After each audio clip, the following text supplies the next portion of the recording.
In the early years of the Cold War, the CIA came up with a story so strange that it sounded like the plot of a spy novel. It's August 1945 and Japan have just surrendered, losing their territory in Korea.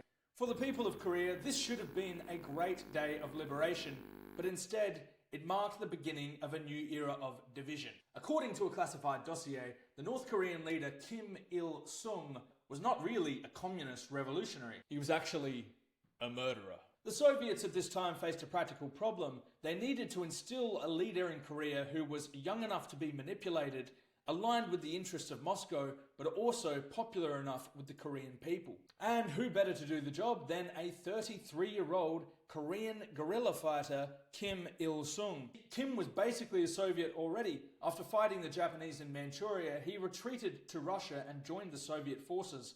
All he needed to do was go back to Korea and run the show.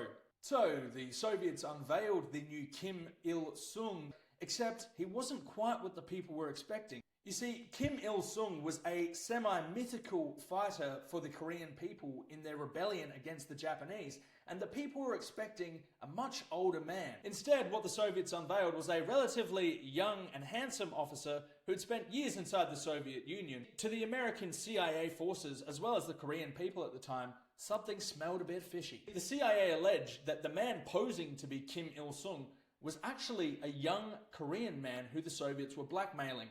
He was an imposter who was snatched by the Soviets when he was a young man after he murdered his friend. And whilst, of course, it is still debated and it has not been proven, it is an interesting thought to consider that North Korea was established as a puppet state founded on a farce.